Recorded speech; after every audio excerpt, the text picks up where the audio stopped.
hungry? Well, who isn't? Appetite seems to be one thing every living creature has in common. The eating habits of animals is one of the most diverse studies in nature. God has employed a seemingly endless variety of physical differences.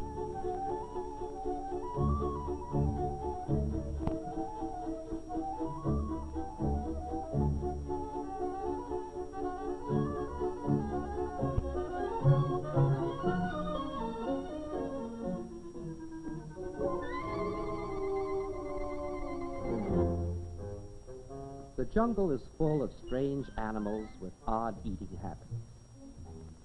This creature looks like he has a tail on both ends.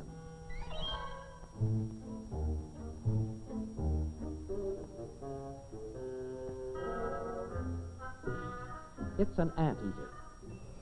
His main diet is termites and ants.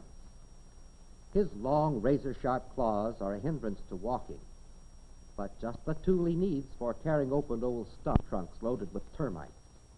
Digging termites out of their narrow tunnels would be an impossible task for most animals. The anteater has exactly the right equipment: a long, slender, sticky tongue. He thrusts it deep into the termite burrows, trapping the ants and termites on its sticky surface and drawing them back into its mouth. The suspenders, by the way, have nothing to do with keeping his trousers up. They just happen to be unusual markings on this altogether unusual animal. The powerful claws and strong prehensile tail are equally helpful when the anteater dines in the trees. There seems to be no lack of ants in his pantry.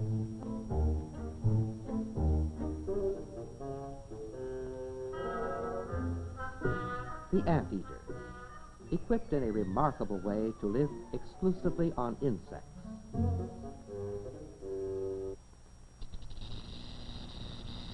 For many years, man has known that rattlesnakes could, in some strange, mysterious manner, find their prey in the dark. But how? In a sense, the rattlesnake has two sets of eyes, and the organ that sees in the dark is an apical depression on either side of the head. Dr. Raymond C. Coles and Dr. Theodore H. Bullock of the University of California at Los Angeles have contributed much to the world's new knowledge of this strange phenomenon.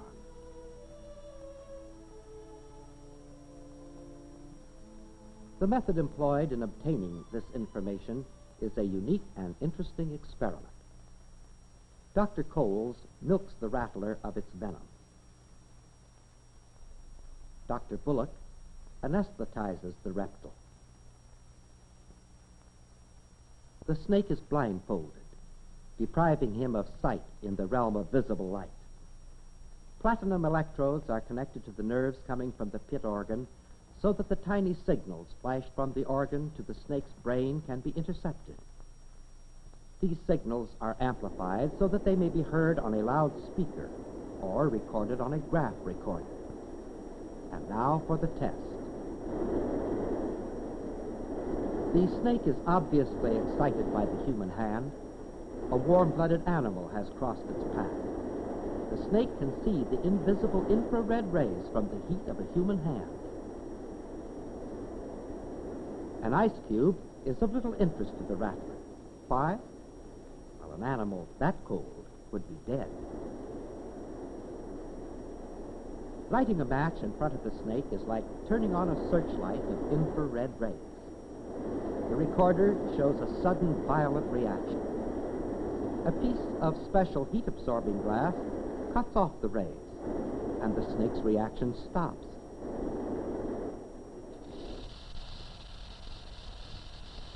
The pit viper, night prowler of the desert and mountainside, marvelously equipped by the Creator to find its necessary food on the darkest night.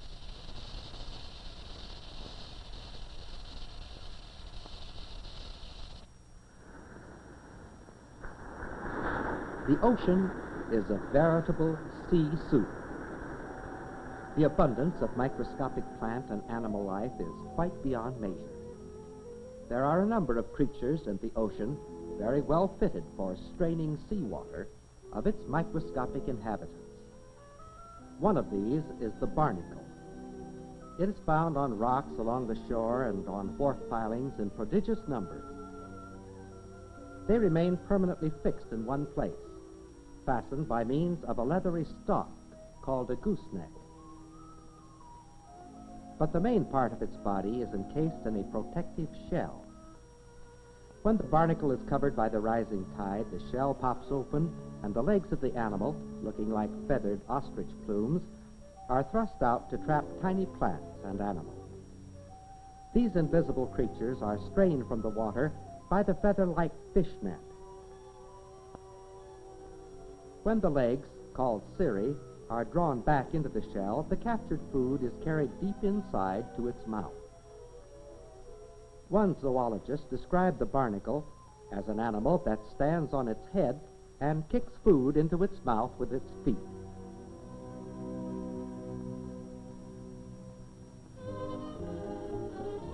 Have you ever seen the fish that spits? The archerfish has a good reason for its odd behavior. It's shooting for game.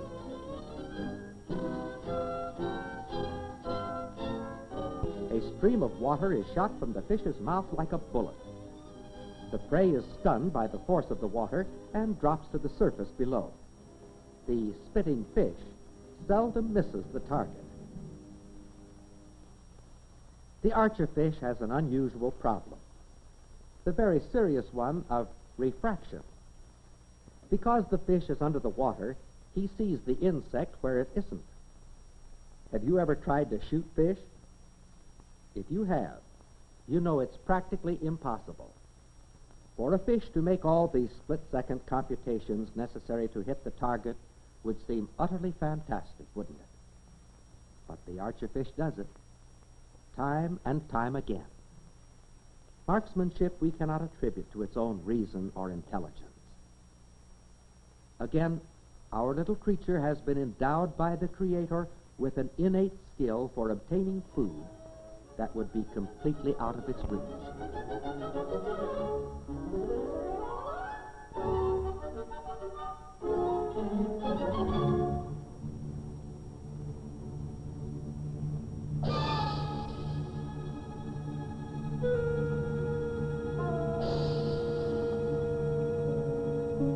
The chameleon is the only animal in the world that can lasso its food more than a body's length away without moving anything but its tongue.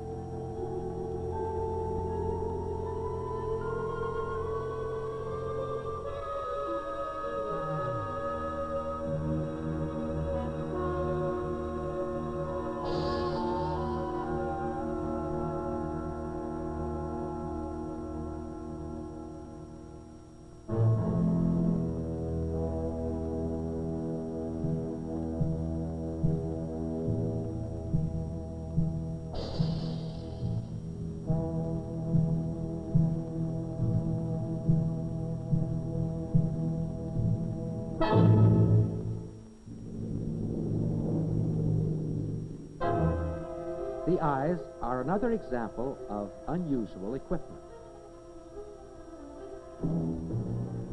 They are mounted in ball turrets, and one sight organ is able to rotate independently of the other.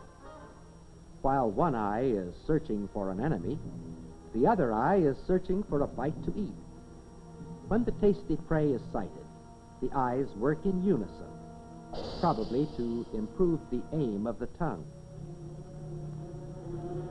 The skin of the chameleon is a heavy plate of armor. And it's not only tough, it's made up of an amazing cell structure that enables the chameleon a moment's notice. Camouflage is as old as life itself. These baby chameleons are just a few hours old, and already they're on their own, making immediate use of all that God has given them, from the tiny ball turret eyes to the feet, the tongue, and the tail.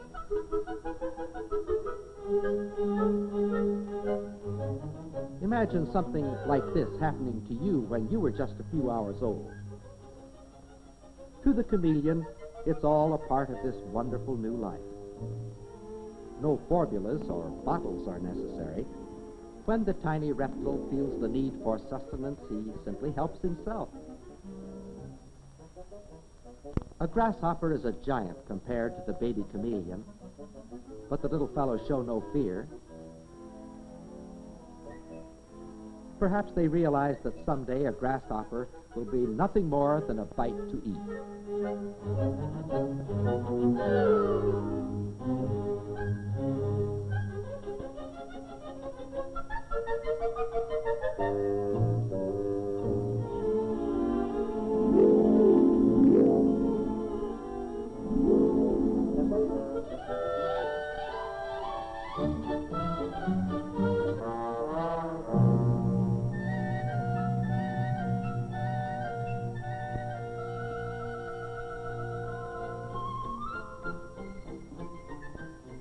Everywhere in nature, we see the unmistakable evidence of God's creative wisdom. The eating habits of his creatures are among those commonplace things that speak so eloquently of God's design and thoughtfulness. God has provided for our needs, too, in a very special way. He has not only provided for our physical needs, but our spiritual hunger as well. For he has declared, "Man shall not live by bread alone, but by every word that proceedeth out of the mouth of God."